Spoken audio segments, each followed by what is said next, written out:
I'm headed off on summer hiatus and to produce episodes you'll hear in Season 5, which begins in September. Before I go, I want to give you a preview of additional content I'll be adding this fall. It's entitled Scams and Cons News, and it features stories about scams happening in the world right now. If you've been a regular listener, you'll recognize all the scams you've learned about in our previous episodes and how they're being used today. Of course, I'll continue to produce regular episodes. This is just something extra. And I'd love to hear your feedback, so if you have something to say, drop an email to news@scamsandcons.com.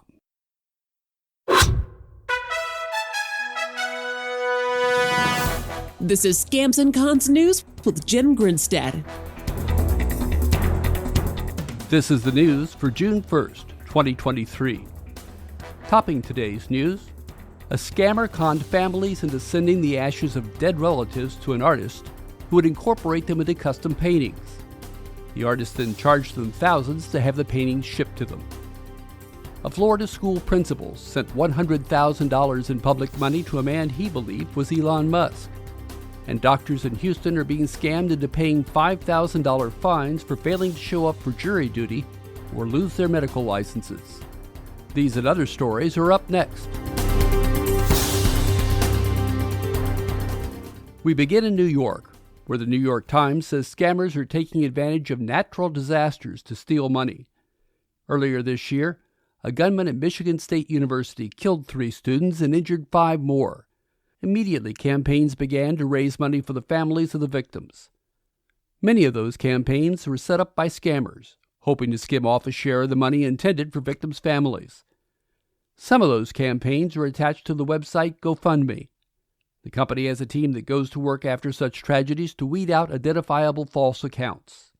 When those fake accounts are identified, they're frozen.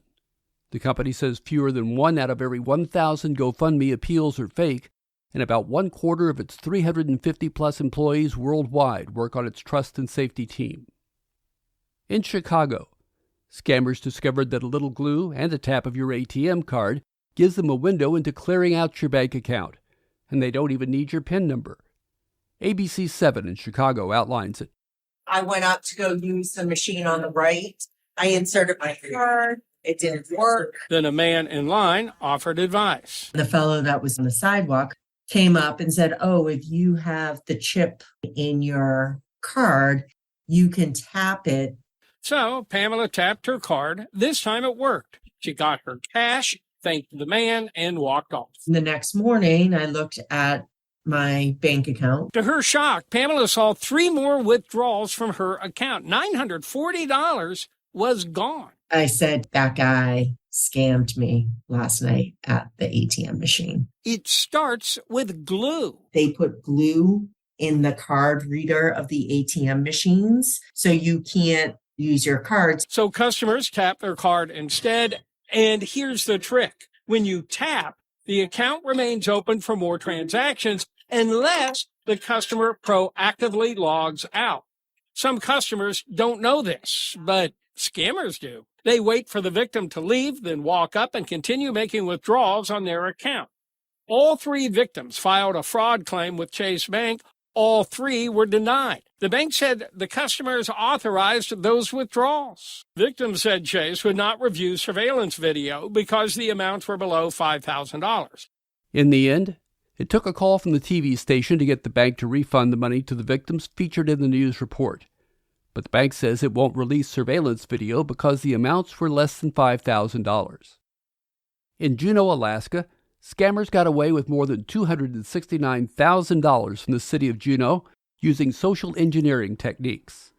The scammers created a spoofed email address that looked like a legitimate vendor, then tricked a city employee into updating the routing and account numbers for the vendor's bank account. The new account, of course, belonged to a scammer who received the payments due to the innocent vendor. The city should have known better. A similar scheme in 2019 cost them more than $329,000. A charter school principal in Volusia County, Florida, has resigned after sending $100,000 to an internet scammer who claimed to be Elon Musk. WESH elaborates. Burn Science and Technology here is A-rated with just under 1,000 students and a huge waiting list. And the principal who's guided it all these years, Dr. Jan McGee, a superstar in many circles. But a lapse in judgment has cost her her job. I am a very smart lady, well-educated. I fell for a scam. Dr. Jan McGee told a packed audience she was taken in by a fake Elon Musk, someone posing online as the space pioneer, someone she'd been talking with for at least 4 months, despite being warned by staff the person was a fraud.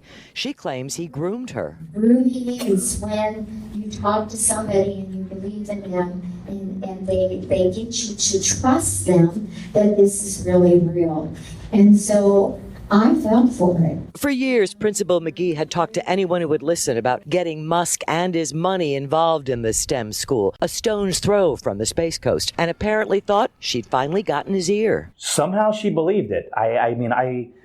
He must have been really convincing. So much so, says Burns School Board Chairman Albert Amalfitano, McGee wrote this $100,000 check out of the school's account. She reportedly believed the person she made the check out to was Elon Musk's right-hand man. Matching funds with this guy, and he was supposed to give like $6 million to the school. The principal had authorization to write a check up to $50,000 out of the account, but no more without board approval, which she did not get. Fortunately, the school's business manager, Brent Appy, got wind and stopped the check before it cleared. I put myself into this position and into this mess, and I made a bad decision. This is Scams and Cons News. Woodstock, Georgia was the scene of one of the most bizarre scams we've seen. USA Today reported that a Georgia artist offered to incorporate the ashes of a Tennessee woman into a painting at no charge. The dead woman's daughter communicated with the scammer via TikTok, and the scammer asked for details about the mother and what an appropriate painting might look like. The daughter sent the ashes to a Georgia address, and a few days later the artist notified her that he had a big job in Cambodia. He promised to complete the painting there and ship it to her. In short order, the daughter got an email, supposedly from Cambodia customs officials, saying she owed $3,576 for the package to be cleared and shipped to her home. The money was to be transferred via a Cash App to an address in, wait for it, Nigeria. There were reportedly other victims, including the Georgia man who did not understand why boxes of ashes kept showing up at his front door.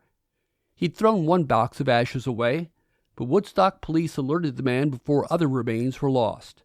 Another victim was the real artist, whose name and website were used to establish credibility.